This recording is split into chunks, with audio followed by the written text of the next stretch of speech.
Welcome to the podcast, voted one of the best in the market research industry, first in 2019 and again in 2020, and this year designated as one of the top places on YouTube to find market research information, that from FeedSpot. This is Research Business Daily Report. We're the only daily research news video. And yes, we do rely on viewer support. We'll tell you at the end of today's RBDR how you can chip in and do that. More about that later. My name is Bob Lederer, and I'm in my 27th year as the respected voice in market research. Part of RBDR's mission is to present highly unusual subjects, sometimes controversial, inside the research industry. So today's foray into the role of market research as it pertains to the federal government and the Department of Defense in particular is something wonderfully different from any of our daily spotlights. The Washington technology blog senior staff reporter Ross Wilkers authored How Agencies Can Bolster Their Market Research Chops. Wilkers takes issue with a standard operating procedure that has settled in over time, all involving market research. It has to do with adoption of commercially built and oriented technologies by federal agencies, specifically like the DoD, that Wilkers remarks, quote, must be preceded by some market research in order to keep up with what is happening in every tech sector and the technologies that are the latest and the greatest.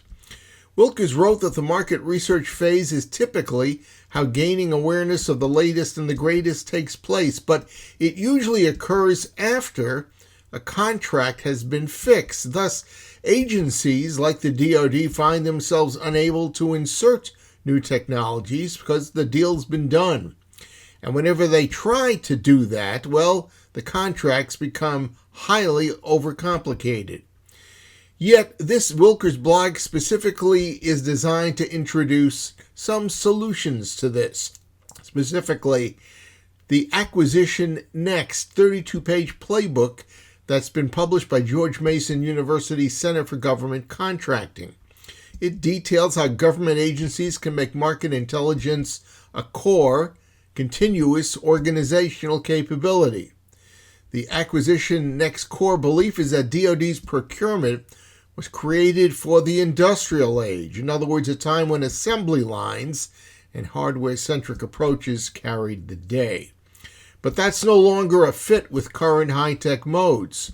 So one of the Center of Government Contracting's lead research fellows, Eric Lofgren, told Wilkers that moving DoD to a mode that recognizes the continuous flow and cognizance of market research is the most important of the report's 9 hypotheses.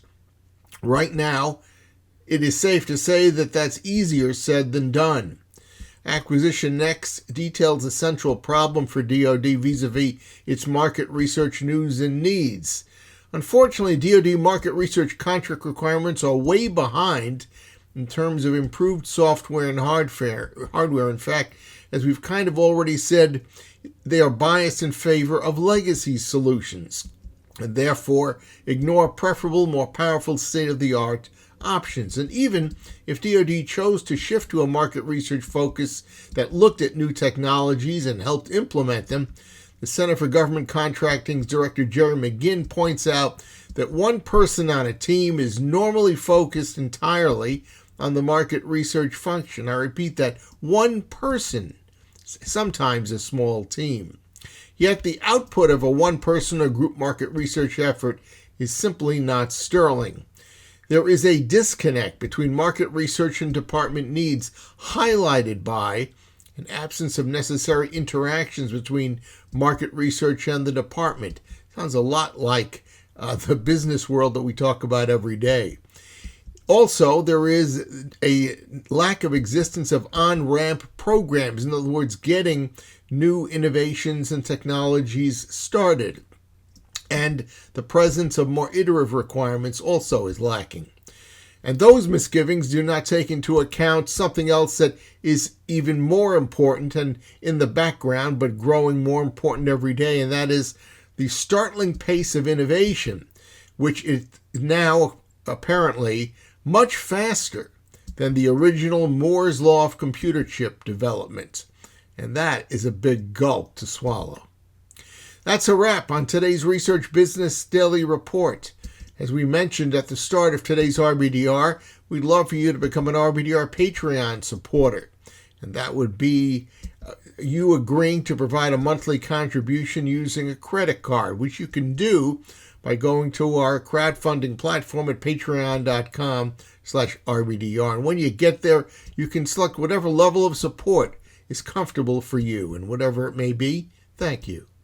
We hope you have a good research day. We'll be back here tomorrow and we'll be waiting for you to join us as well. And until then, please stay safe.